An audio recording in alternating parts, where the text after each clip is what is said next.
What's good, Pack Gang, and welcome back to the channel. So, today's video, I'm gonna show y'all how I usually get down on my 9 to 5 prepping these cars. So, I got this, I think this is a Silverado. First things first, whenever I prep something, gotta get your guide coat. Throw the guide coat on the primer so that way it can show you any of your imperfections as you're sanding, your high spots, low spots. It'll also tell you if you still have sand scratches in your primer, because if you still have sand scratches whenever you go to paint over top of it, guess what? You're gonna see them. So right there I have mystery oil, so you need to make sure you oil your tools, your air tools, daily, every time you use them.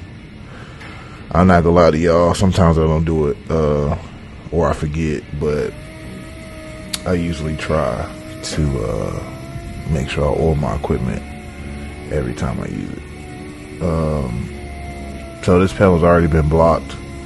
I am just now going over it with some 320 and sanding down the primer.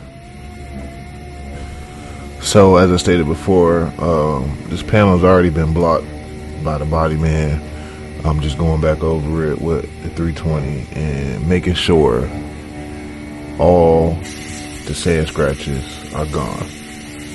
Like I said, that's the whole purpose, or one of the main purposes of having guide coat.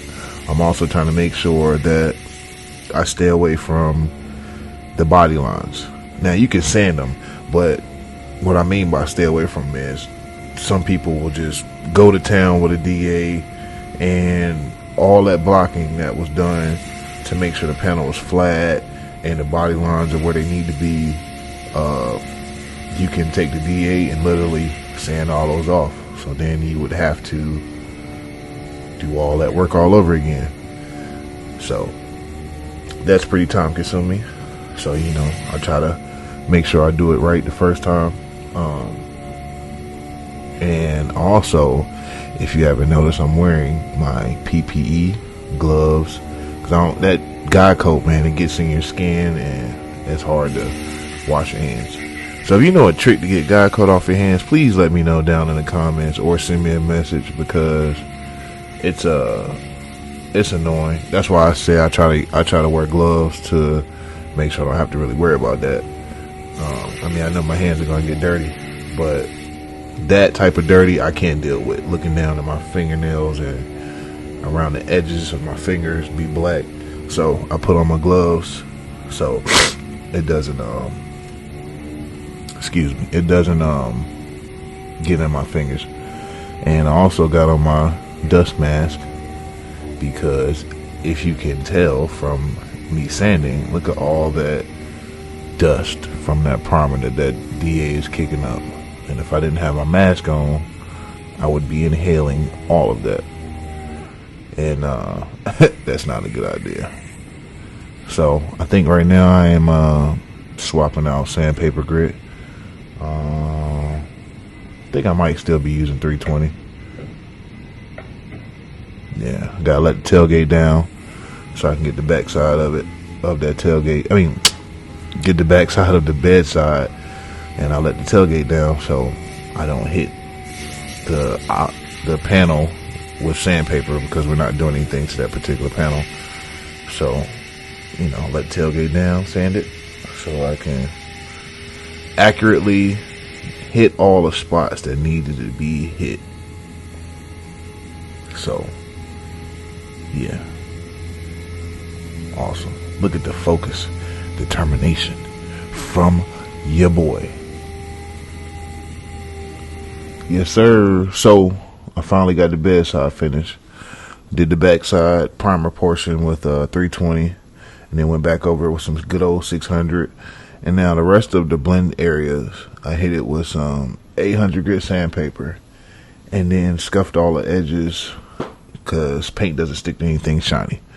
So I got the bedside taped up, because I'm about to slide it in the booth to be bagged up, which we're about to show you right now. What's good, pack gang?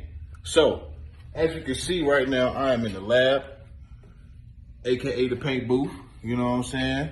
So, if you do not know, or if this is your first time to the channel, I work in the paint shop. That's what I do full time. So, we have a bedside here from a Tundra that got damaged right here. So the whole backside of it, needs to be repainted, as you can see. So yeah, we're gonna paint that bedside, and then we're gonna blend, into the undamaged area.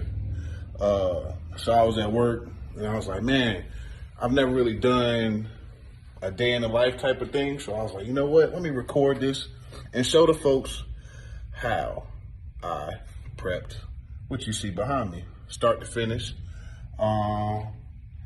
So if it's your first time coming to the channel, make sure you hit that good old subscribe button, smash that notification bell, give me a thumbs up, drop me a comment down below if you have any pointers or any questions or any comments. Like I said, put it in the comments. I'll be sure to get back with you. It's the end of the day, so I'll get to this in the morning, and I'm gonna holler at y'all. So like I said, man, subscribe to the channel. I'm dropping content all 2022, because like I said before, this is my year. Whether it's car stuff with the pack, the blue pack, or personally with the career. You feel me? So, like I said, man, subscribe to the channel. Rock with your boy. Let me know how you feel. And I got to get out of here, man. So, y'all take it easy. Peace.